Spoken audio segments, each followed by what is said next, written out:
नमस्कार दोस्तों, मैं दीप बहुगुणा स्वागत करता हूं आपका अपने YouTube चैनल पे। इसका नाम है स्टडी इन दीप से एम्पायर। तो पिछली वीडियो में हमने ये जितने भी आपको डायग्राम यहाँ पे दिख रहे हैं, इनकी सारी स्थितियाँ देखी थी कि उत्तल जो हमारा लेंस होता है, इसकी स्थिति अगर हमारी वस्तु यानी प्रतिबिंब अनंत पर है तो इसकी स्थिति कहाँ पर बनेगी, और जो हमारा वस्तु है वो 2f1 पर है तब हमारा प्रतिबिंब कहाँ बनेगा। ये सब चीज़ें हमने पिछली वीडियो में देखी थी और हमने साथ ही में एग्जाम्पल भी किए थे, और मैंने आपको बोला था कि आप एग्जाम्पल खुद भी घर पे ट्राई करें, जिससे क्या होगा कि आपकी प्रैक्टिस बनेगी और आपको जो क्वेश्चन है ये करने में थोड़ा सहज महसूस होंगे। ठीक है, तो आज की वीडियो करते हैं इससे आगे की शुरू, जिसमें कि हम देख रहे हैं लेंस की क्षमता क्या होती है। ठीक है, तो किसी लेंस की जो प्रकाश किरणें को अभिसारित अथवा अपसारित करने की जो क्षमता होती है उसकी फोकस दूरी पर निर्भर करती है।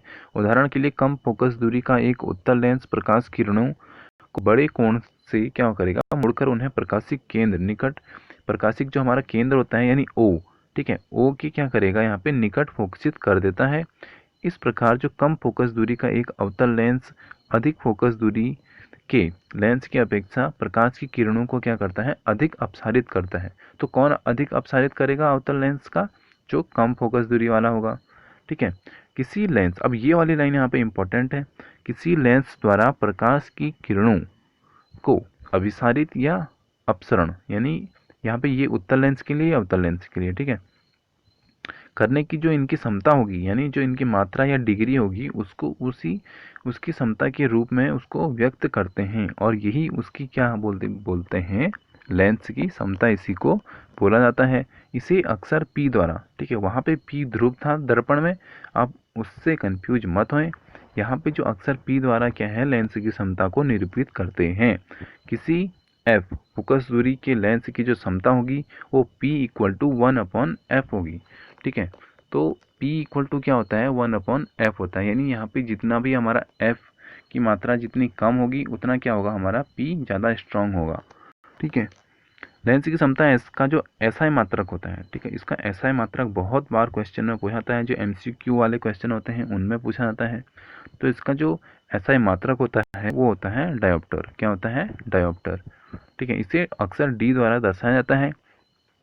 यदि एफ को मीटर में व्यक्त करें तो जो हम क्षमता को डायोप्टर में व्यक्त किया जाता है, तो जो हमारी क्षमता होगी उसको किस में व्यक्त करते हैं, डायोप्टर में व्यक्त करते हैं।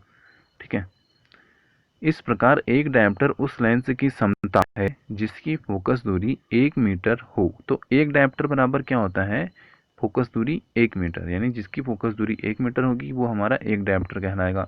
और अगर हम इसको वैसे फॉर्मूला के रूप में देखें तो 1D इक्वल टू 1 मीटर। ठीक है, एक प्रति 1 मीटर, ये समझो आप इसको, प्रति 1 मीटर। ठीक है, आप नोट कर सकते हैं कि उत्तल लेंस की जो क्षमता धनात्मक तथा जो अवतल लेंस की क्षमता होती है वो ऋणात्मक होती है। यहाँ से ही हम इस चीज़ का निष्कर्ष निकालेंगे कि जो उत्तल लेंस है इसकी जो क्षमता होगी वो धनात्मक होगी और अवतल लेंस की क्षमता ऋणात्मक होगी। और आपने जो बेसिकली ये चीज़ नोट की होगी वो की होगी, जब हम चश्मा बनवाने जाते हैं तो जब चश्मा बनाने वाले जब संशोधित लेंस निर्धारित करते हैं, संशोधित लेंस मतलब जो भी आपके लिए सुटेबल रहेगा, तो उसकी क्षमता का उल्लेख करते हैं। मान लीजिए कि निर्धारित लेंस की जो क्षमता है वो है +2.0 डायोप्टर। ठीक है, इसका अर्थ है कि जो निर्धारित लेंस है वो क्या है, उत्तल है। क्यों, क्योंकि प्लस में आ गया तो उत्तल हो जाएगा, अगर माइनस में आता तब क्या हो जाता, अवतल हो जाता। और इसकी जो फोकस दूरी होगी वो कितना होगी, +0.5 मीटर। ठीक है, कितना होगी, +0.5 मीटर। अब आप इसको खुद भी अगर मीटर में बदलोगे तो वहाँ से आप खुद ही इसको रिलेट कर पाओगे कि ये 0.5 मीटर आ रहा है। तो अगर हम किसी से पूछते हैं कि यार तेरा लेंस कितने मीटर का है, यानी तेरे लेंस का नंबर क्या है, तो वहाँ पे ये सब चीज़ें वो बताते हैं कि हमारा लेंस 0.5 का है। और अगर वो इसको डायप्टर में बताएं तो उसका लेंस क्या है, +2 का। ठीक है, और इसी प्रकार जो -2.5 डायोप्टर की जो क्षमता होगी इस वाले लेंस को अगर हम देखें तो ये होगा -0.40 मीटर। ठीक है, तो यानी यहाँ पे हम ये चीज़ बता सकते हैं कि ये जो लेंस है ये कैसा लेंस है, अवतल लेंस है। क्यों, क्योंकि माइनस आ गया। ठीक है, और जो हमारा नॉर्मल ह्यूमन आई होती है इसकी जो कैपेसिटी होती है ये होती है 25 सेंटीमीटर, यानी 25 सेंटीमीटर अगर हम किसी वस्तु को अपने सामने रखें तो हमको बिल्कुल स्पष्ट दिखाई देनी चाहिए अपने नॉर्मल आँखों से। तो अब लास्ट में ये सीख लेते हैं कि हमने इस चैप्टर से क्या क्या चीज़ें सीखी हैं और हमको कितना ज्ञान आया है इस चैप्टर से। तो सबसे पहले हमने देखा जो प्रकाश होता है वो सरल रेखाओं में गमन करता प्रतीत होता है। दर्पण तथा लेंस वस्तुओं के प्रतिबिंब बनाते हैं।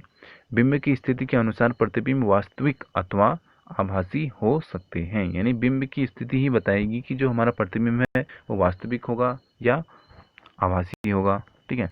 सभी प्रकार के परावर्ती पृष्ठ अपवर्तन के नियमों का क्या करते हैं, पालन करते हैं। अपवर्ती पृष्ठ अपवर्तन नियमों का पालन करवाते हैं। ठीक है। और जो हमने सबसे अच्छी चीज़ यहाँ पे सीखी थी वो सीखी थी कार्तीय चिन्ह परिपाटी। ठीक है, आपको याद होगा प्लस माइनस वाला। ठीक है, वो गोलीय दर्पण के लिए भी था और लेंसों के लिए भी वही चीज़ यूज होती है। और दर्पण सूत्र हमने देखा 1/v plus 1/u equal to 1/f, जो कि हमारा u है वो है बिंब की दूरी, v है प्रतिबिंब दूरी। गोलीय दर्पण की मुख्य फोकस से जो दूरी है उसको हम f में से डिनोट करते हैं। किसी गोलीय दर्पण की जो फोकस दूरी होती है उसकी वक्रता त्रिज्या की कितनी होगी, आधी होगी। यानी वक्रता त्रिज्या जितना भी होगा, ये कोई गोला है तो ये उसका व्यास और ये क्या हो गई, उसकी त्रिज्या हो गई। और जो इस त्रिज्या का भी अगर हम आधा कर दें तो उसको हम क्या बोलेंगे, उसको हम बोलते हैं जो फोकस दूरी बोलते हैं। ठीक है, जिसको कि हम एफ से डिनोट करते हैं। ठीक है। और अगर हम पी से यानी ध्रुव से फोकस की जो दूरी निकालते हैं इसको हम स्मॉल एफ से डिनोट करते हैं। ठीक है, ये चीज़ भी हमको याद है। अब देखते हैं कुछ और चीज़ें। सबसे इम्पोर्टेंट हमने एक यहाँ पे ये भी देखा था कि सघन माध्यम से विरल माध्यम में तिरछी गमन करने वाली कोई प्रकाश की किरण अभिलंब से परे क्या होती है, झुक जाती है। और जब विरल माध्यम से सघन माध्यम में जाती है तो तिरछी किरण क्या करती है, तिरछी गमन करने वाली प्रकाश की किरण अभिलंब की ओर झुक जाती है। और ये चीज़ हमने देखा था और यही बहुत ज़्यादा इंपॉर्टेंट है प्रकाश का परावर्तन और अपवर्तन वाले चैप्टर में। ये क्या है, प्रकाश का अपवर्तन होता है यहाँ पे। ठीक है। और निर्वात में प्रकाश की चाल आप याद रखना वो कितनी है, 3 × 10⁸ मीटर प्रति सेकेंड। ठीक है, निर्वात में प्रकाश की चाल जरूर याद रखना 3 × 10⁸ मीटर प्रति सेकेंड। ठीक है। और जो विभिन्न माध्यम होते हैं यानी वायु, जल, कांच, इन सब में जो इसका मान होता है वो अलग अलग होता है, लेकिन मोस्टली जो पूछा जाता है वो निर्वात में पूछा जाता है, इसलिए यहाँ पे हमने देख लिया निर्वात का।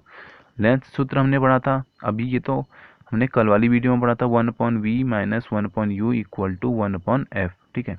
और बाकी v और u ये सब चीज़ें इसमें भी सेम है जो दर्पण में थी। ठीक है।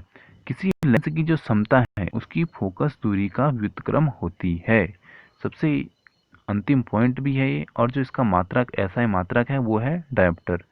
यानी अगर हमको लेंस समता यानी d निकालना हो तो हम कैसे निकाल देंगे, 1/f कर देंगे। ठीक है। तो यहाँ पे होता है ये चैप्टर समाप्त और आज की वीडियो भी यहीं पे समाप्त करते हैं। इसका जो अभ्यास है यानी इसमें से जो क्वेश्चन पूछे जाते हैं इनको आप कर लें घर पे। इससे क्या होगा, इससे आपकी प्रैक्टिस बनेगी और आप जल्दी से जल्दी आंसरों का किस प्रकार उत्तर दिया जाए इस अप्रोच पे काम करेंगे। और इसके बाद वाला जो हमारा चैप्टर रहने वाला है वो रहने वाला है ह्यूमन आई, यानी मानव नेत्र तथा रंग बिरंगा संसार। जो हमको रंग बिरंगा संसार दिखता है ये किस प्रकार दिखता है, मानव नेत्र के बारे में हम बहुत सी चीज़ें यहाँ पे पढ़ने वाले हैं। ठीक है। सबसे पहले तो हम इसका स्ट्रक्चर देखेंगे, तो कुछ इस प्रकार का होता है ह्यूमन आई। तो आज की वीडियो पहले कर देते हैं यहाँ पे समाप्त, इसके बाद देखेंगे इसके बारे में। जय हिंद, जय भारत।